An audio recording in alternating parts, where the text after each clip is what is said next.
Hi all. I haven't done much justice to the British Championship yet. There were some excellent games being played there.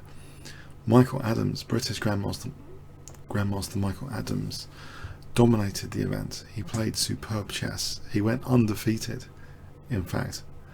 So I probably killed the tension. He didn't lose this game. So there's only two possibilities. He either drew it or he won it. But I'd like to go over some of the key games of the tournament over the next few weeks. Maybe even a Kingscrusher radio show, break for Kasparov, etc. But let's have a look at this very, very special game to me, where he was up against Gawain Jones with the black pieces, playing against the black pieces, against the, Gawain Jones, pardon me, Gawain Jones is about 2650. I played both of them actually at some point in Blitz, both of these guys. I managed to draw with Gawain Jones once, lucky. But Adams has always beaten me, even in friendlies, even in friendly Blitz, he's always beaten me every single game. And over the years, when he was on, up and coming, you could tell, he was positionally murdering everyone. It was a pleasure to watch his games. And if anyone ever tells you when you're at a chess tournament, don't watch other people's games, well, actually, there are exceptions. If there's like really strong players around, you can pick up things from other people's games, not just your own game. I find that anyway, pick up whole ideas and stuff. So anyway, Gawain Jones started with the English opening, yes, as you might expect from the British Chess Championship, and even Adams is playing the English opening at the moment. Okay, so e6 for Michael Adams. And in fact, by the way, one of the reasons I put this on smooth animation is because of Adams. He glides the pieces really smoothly, smooth gliding. It's beautiful to watch. If you ever see him, it's unbelievable. The elegance, the beauty of him playing the moves is great to watch. So anyway, G3, D5, very classical, very simple. And that's often the case. Adams plays very simply and very crushingly. He's like, okay, bishop g2, knight f6, knight f3. Black doesn't have to commit to a triangle. By the way, regarding triangles, because I got some tripods recently, tripods, triangles, trifon, my name, is the prefix free. Now the triangle is actually like the strongest number of legs of an object. I don't know how that equates to the triangle structure in a pawn chain. I guess you can say it is a pretty solid pawn chain sometimes. I just thought I'd add that bit of trivia. Okay, so anyway, it's hot. This is the middle of summer. I'm doing this chess video. What do you expect? My brain's fried. Anyway, I just thought I'd mention it. So he didn't go for the triangle anyway. Bishop e7. Not yet. And in fact, there comes to be an incentive not to use the dreaded triangle because white plays b3. There's an incentive here. If the bishop is going to end up on b2, it's hardly likely to exchange off here because black hasn't committed to, say, f5. That would be good against the Dutch stone wall to exchange off these bishops. But say the bishop's committed to b2, Adams decides c5 is the right recipe here. He wants to blunt this bishop when it ends up on b2, to just blunt it with d4. And in fact, we get a kind of Benoni in reverse now. White plays e3. We have knight c6, bishop b2, and the bishop is blunted. The thing is, the Benoni, if you remember the Benoni, this is like Benoni in reverse. White's playing Benoni as white. But the successful games of Mikhail Tal in the Benoni often had Tal exchanging off his queenside bishop to get more pressure on the central squares. Now here, white hasn't done, say, bishop takes f6 and has got great light square play. The bishop's hemmed in here, it's still on the board. And white ends up with the sad pawn of the Benoni soon, which is this d3, like in a reverse Benoni, d6. It's the pawn to be tortured. But it's kind of tricky to do the standard knight maneuver, knight d7 to c5 here. And bishop, it all takes too much time. For the moment, black he has to protect his own pawn if he wants to move this knight at some point. Bishop c5. We have knight e5. Knight takes e5. Rook takes. Bishop d6, temporarily unprotecting the pawn by hitting the rook, but now the pawn is protected with a vengeance. Weakening some white squares slightly, but queen c2, and already this portrays something about white's position. It is kind of Benoni in reverse, but white should be playing white sometimes. You know, white shouldn't be playing a black defensive system with a bad reputation and a downgraded version with this bishop on b2. It's like in the Benoni having the queen's bishop on b7 and not having exchanged off on f3. This is a very, very sad state of affairs brewing up here already. Queen c7, which discourages c5. Knight d2. And we have bishop f5 already pointing at that pawn. So the whole queen is just, its career is limited to protecting at the moment that pawn on d3.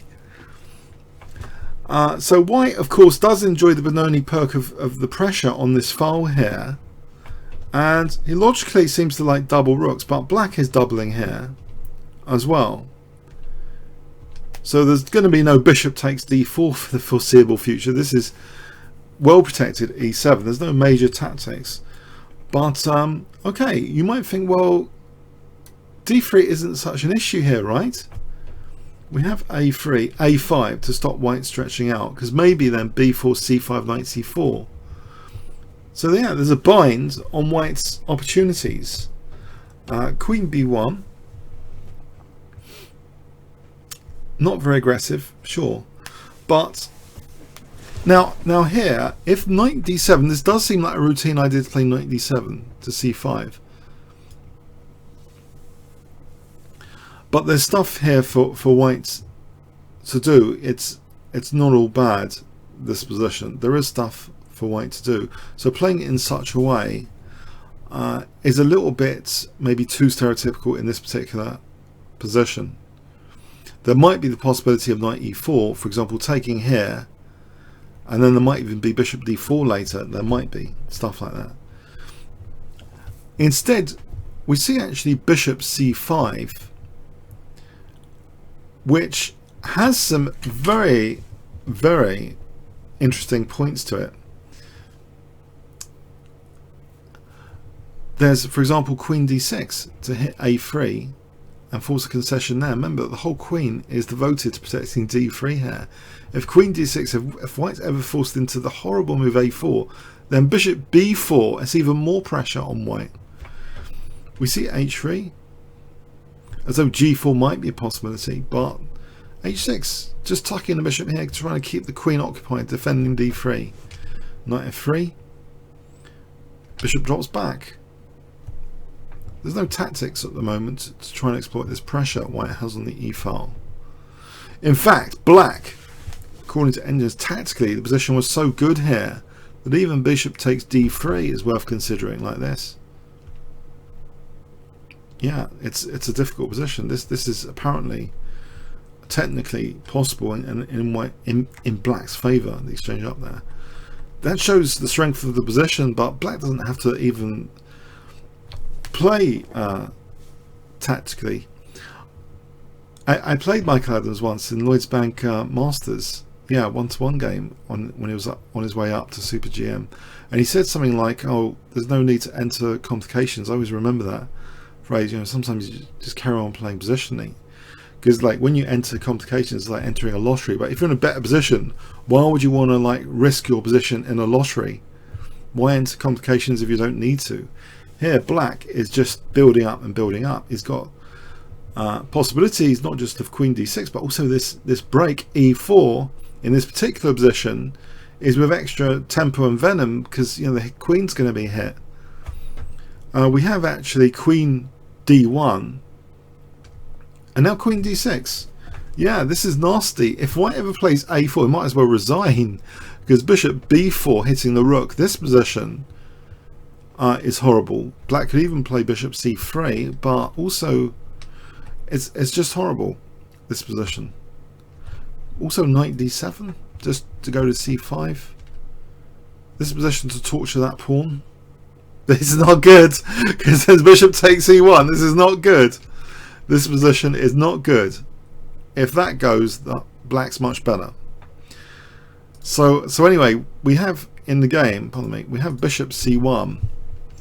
Just trying to let this pawn go for a bit of, dare I say it, counterplay, in inverted commas, counterplay. No, I'm just kidding. No, I'm just kidding. No, black doesn't need to give white any counterplay. Oh man, this is bad for black. Bad for black, bad for white. Very, very bad for white. We see the break e4, and I think this is just so naughty. I consider this break, this pawn break, the strategic pawn break for black to do as obscene almost. It's like, it reminds me of Penrose against Tao when Penrose had the e5 break. Against the Benoni, it's like an unstable pawn structure already. And often to bust Benoni positions, you're playing for the e5 break. Now this is in reverse, black playing for e4. Why is it so devastating here? Why? In my opinion, well, first of all, after d takes, white's immediately got a passed pawn. After knight takes e4, also c3 is now vulnerable to knight c3. It's just extremely horrible. This bishop is now liberated across this diagonal. This bishop might be liberated across this diagonal soon if d3 is ever played. It's very, very nasty.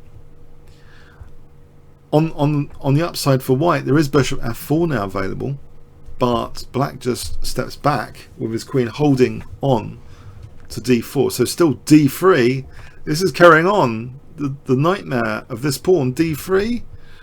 White plays knight d2 here. It's difficult to suggest what white can do. I mean, this is incredible bit of control, this game.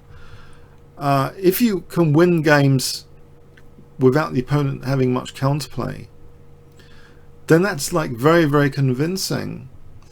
I believe that Anatoly Karpov, on his way up through the USSR echelons, because he was winning games without too much risk, he was obviously going to always be a more reliable player than one that, say, took risks. Winning games with minimal risk is the ideal, I guess.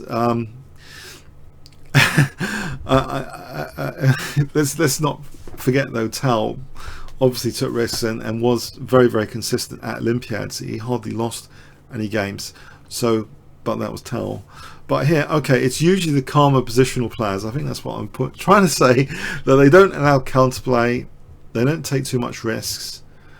Now here, black hasn't really taken much risks at all. He's played a thematic strategic break in reverse. We have knight d2, and this is a desperate situation. If b4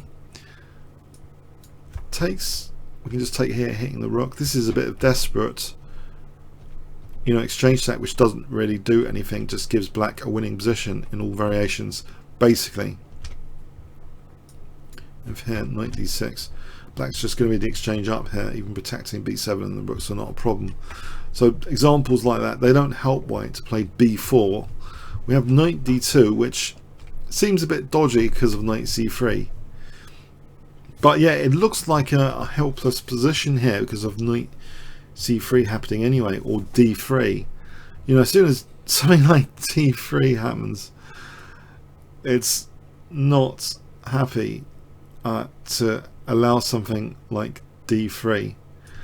At minimum, I mean, without even checking this, I mean, much, g5 looks terrible. It looks like, well, we can just take the rook there anyway. So over here, I mean, we've got d2, for example, interrupting the rook from f2, and this is without checking anything. It's just a disaster. So the move white plays is interesting because it represents actually a queen sack. Unfortunately, it's not the most brilliant queen sack. in the history of chess here, white sacks the queen with rook takes e7. Now why? Well, if queen c1, white is then faced, black can just play bishop takes a3, trying to lure the queen away from c1, from e1, pardon me. Now if queen a1, this is getting ridiculous, but check, just winning the exchange is fine. So yeah, white decides to go onto this queen sack line with rook takes e7.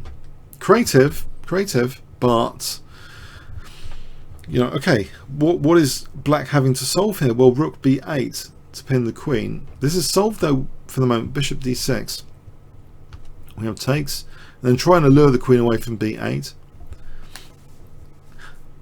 Funny enough, Adams is unlikely with his tactical skills to play this. I think even if it was a bullet game, I think he'd still see this kind of tactic, especially blitz. He was a killer at blitz. He wiped out all the juniors in blitz when he was up on his way up. Yeah, queen e5, and now there's checkpoints. There's no point in playing f4. It's like there's checks. So keeping a hold on b8. White's last kind of resource to use up is this passed pawn, but now we have check, and bishop f5 gives the king an escape square, and the bishop's already looking at c8 in worst case scenarios. Knight e4, we have bishop takes e4, check, takes. Has Adams blundered? He's allowed c7. Ooh, scary. No, I think he might have seen this continuation. Unfortunately, guess what black can play here if I give you 5 seconds, starting from now.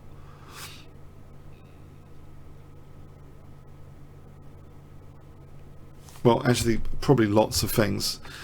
But knight takes f2 is good because it threatens mate in 1. King g1. We have check. Yeah. If king went to f1, guess what black can play here? 5 seconds. d3, yeah, threatening queen mating. So, and if trying to get a tempo even, black can just ignore that. So we just mate here basically. No good. All too slow. All too slow. So we have king h2, queen c2 check picks up the pawn, and black's had enough at this point. It's hopeless, the rook against queen. Might as well just resign here at move 40. Yeah, I thought during the live stream of this game, this was pretty crushing, and it reminded me of a Benoni in reverse. So I thought, and also because of the strength of the opponent, the domination, the positional domination, the control, you know, not permitting any counterplay, makes this a very convincing win. You know, we can always, you know, sometimes we all get lucky and stuff, but sometimes we can take pride in our wins where the opponent didn't have counterplay. And here the opponent didn't have counterplay. It was all shut down. This was a one-sided game, and the opponent's like 26-50. So this is what the gap. There's a gap between the 27-50s around there and the 26-50s. There's a gap, and this game kind of shows that. But Adams is super duper positional, and that's why he's sometimes also been nicknamed the Spider, because like paralyzing his prey. I think that's one aspect of the Spider. Taking control of the board is another. Weaving his web, taking control of the board. You know, paralyzing prey. Anyway, okay, I'm not sure he likes that nickname in particular. I might have to try and ask him that when I get a chance in the future. I hope so. But anyway, I thought it was a very, very convincing win, and instructive in inverted commas. Yeah. Okay, comments, questions, likes, all appreciated. Thanks very much.